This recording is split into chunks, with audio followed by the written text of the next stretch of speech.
Hi everyone, I am Deepika Oli and I am a PhD scholar at Jamia Millia Islamia, New Delhi. I have cleared my NET JRF exam in 2023 in my very first attempt. मैंने पहला attempt दिया था अपना psychology से net का 2023 में और मैंने पहले ही अटेम्प्ट में JRF क्वालिफाई किया. Since then I am helping other people and giving the mentorship that how to crack the exam and what steps to take which can be beneficial for you. So today we are going to talk about कि अभी last month मतलब 30 दिन सिर्फ बचे हैं, जनवरी में exam है, उसके लिए हम क्या कर सकते हैं, इस एंड टाइम पर हम क्या प्रिपरेशन कर सकते हैं कि हम अपना बेस्ट अपने एग्जाम में दें. Before this I want to tell you that in psych learning we are going to start a batch from 1 January जो जून के एग्जाम के लिए होगा. इसका डेमो सेशन सैटरडे को 9 PM पर है. लिंक के लिए आप हमें DM कर सकते हैं और अगर आप ये वीडियो बाद में देख रहे हैं और डेमो सेशन हो चुका है तो आप इसका रिकॉर्डेड वर्जन के लिए भी हमें मैसेज कर सकते हैं. And if you wish to join you can definitely join it. It is going to be started from 1 January. सारे सेशंस जो है वो रिकॉर्डेड अवेलेबल होंगे. पेपर 1 और पेपर 2 दोनों कवर किया जाएगा from the tutors who are NET JRF qualified like me. And after this we'll move on कि हम अभी क्या फोकस करेंगे कि जिनका एग्ज़ाम अभी आने वाला है जनवरी में. वैसे तो ये एग्ज़ाम डिले हुआ है, आइडियली आपको प्रिपेयर होना चाहिए, बट फिर भी हम बात करते हैं. कुछ लोग ऐसे हैं जो एग्ज़ाम देते हैं जस्ट टू सी कि एग्ज़ाम पैटर्न कैसा है. वो मुझे बोलते हैं कि मैम मुझे ये देखना है कि एग्ज़ाम का पैटर्न कैसा है, किस तरह के क्वेश्चन एग्ज़ाम में आते हैं, क्या मैं उन एग्ज़ाम्स को कर सकती हूँ या कर सकता हूँ या नहीं कर सकता हूँ. तो see if you are doing for that I think you should do the previous year questions. आपको करने हैं, आप उनके टॉपिक्स करो. और अगर आपने बहुत ज़्यादा पढ़ा हुआ है और आपकी काफ़ी ज़्यादा स्ट्रॉन्ग प्रिपरेशन है तो भी मेरा यही मानना रहेगा कि आप कुछ ऐसा करो कि सारे टॉपिक्स कवर हों. Let's go step by step. Let's start with paper 1. अब कुछ बच्चे होते हैं जो पेपर 1 को शुरू से थोड़ा सा निगलेक्ट करते हुए आते हैं. तो मुझे ऐसा लगता है कि ये एक ऐसा टाइम है जब आपको 1.5 आवर या 2 आवर्स एक दिन का पेपर 1 को देना पड़ेगा.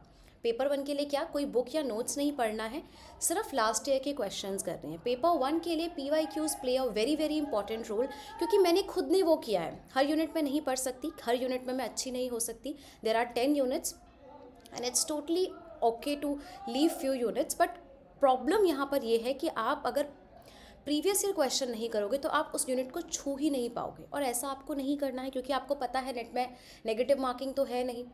तो आपको क्या करना है, you have to do the PYQs the previous year questions specially for the paper 1. Paper 1 के लिए तो आप लास्ट 10-15 ईयर्स के PYQ करो, वो सबसे ज़्यादा बेनिफिशियल है. इस टाइम पर कोई भी नया टॉपिक आपको पढ़ने की ज़रूरत नहीं है, आपको सिर्फ अपने प्रीवियस ईयर क्वेश्चंस पे ध्यान देना है. ठीक है, अगर आपने प्रिपरेशन करी है, नहीं करी है तो भी पेपर 1 के लिए.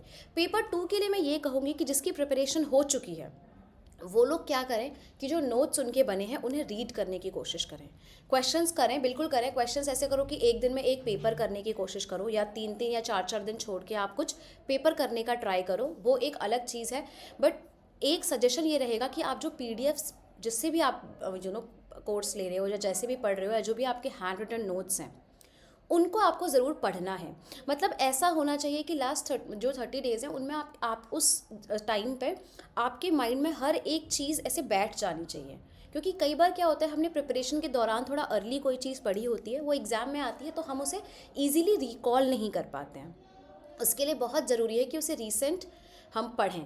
पता है ना आपको, वो जैसे कनेक्शनिस्ट मॉडल सारे मेमोरी के तो पढ़े होंगे आपने, उस तरह से आपको उन्हें बस और ज़्यादा स्ट्रॉन्ग करना है अपने कनेक्शंस को, ताकि आप उन्हें पढ़ पाओ. तो क्वेश्चंस आपको करने हैं डेफिनेटली, प्रीवियस ईयर क्वेश्चंस कर लीजिए, कोई किताब ले लीजिए, बट आपको पढ़ना भी है. सिर्फ क्वेश्चंस नहीं करने हैं, आपको पढ़ना भी है पेपर 2 के लिए. Proper PDFs, proper handwritten notes को आपको रीड थ्रू करना है. अगर आप सिर्फ दे रहे हो कि पेपर कैसा होता है देखने के लिए, देन आपका मेरा स्ट्रिक्टली सजेशन रहेगा कि आप प्रीवियस ईयर क्वेश्चंस ही करो, क्योंकि आपके पास इतना समय नहीं है कि आप कुछ पढ़ पाओ अभी नया. जो टॉपिक नहीं समझ में आ रहा है उसको गूगल करो, सर्च करो, यूट्यूब में देखो. एंड जिन्होंने पढ़ लिया है वो लोग बहुत ज़्यादा अपने आप को पढ़ाई में समय ना दें, मतलब दें बट थोड़ा सा ना टाइम अपने लिए लेजर टाइम रखें. क्योंकि ज़्यादा अगर एग्जॉस्ट आप कर लोगे ना, what will be the disadvantage कि जो आपने याद किया है आप उसको भूल जाओगे. सो बहुत ज़रूरी ये है कि जो भी आप अभी पढ़ रहे हो वो आपको याद रहे, उसके लिए आपको थोड़ा सा रिलैक्स होना है. Okay, kind of similar strategy for GATE, but क्योंकि नेट का पेपर 1 वेटेज रखता है तो उसके लिए आपको प्रॉपर 2 आवर्स निकालने हैं.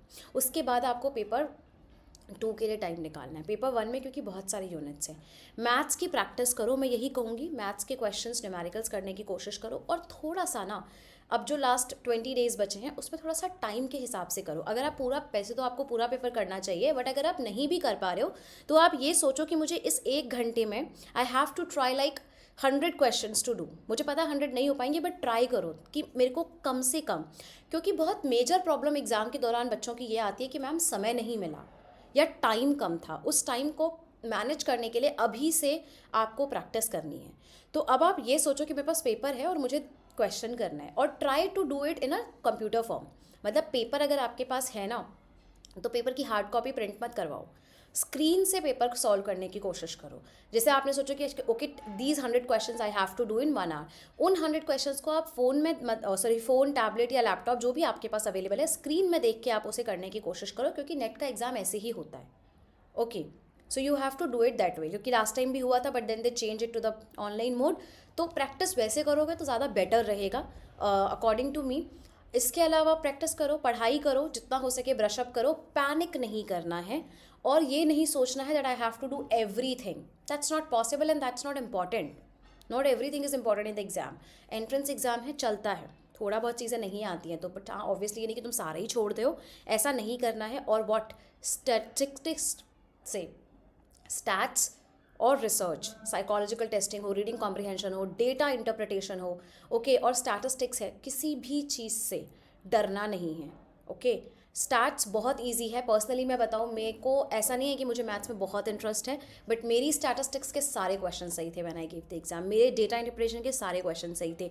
सो you have to practise that well, आपको अच्छे से प्रैक्टिस करनी है। And if you want to join the batch, if you are preparing for the June batch, then definitely you can join in. I think that's it for today. Anything you feel like asking me, I think you can message me or you can just comment. And if you like the video, if it was useful, definitely let me know. It will be very, like happy to know. All the best guys, all the very best for your exams. बहुत पास exams हैं, फटाफट exam की तैयारी पे लग जाओ, panic नहीं करना है, कोई बात नहीं। जैन में अगर नहीं भी हो पाया, जून में करेंगे, जैन में हो गया तो very very congratulations to you all. Take care guys, stay happy and stay stress free. जितना स्ट्रेस लोगे, जितना बर्डन कैरी करोगे, उतना पढ़ाई करना लंबे समय के लिए मुश्किल हो जाएगा। And you don't have to stop here, right? आगे एग्जाम्स देने हैं, पीएचडी करनी है, प्रोफेसर बनना है, तो इतने जल्दी स्ट्रेस लेके काम नहीं बनेगा। All the best, take care, bye bye, thank you for watching the video, stay tuned to the channel psych learning for more updates of psychology. Bye bye.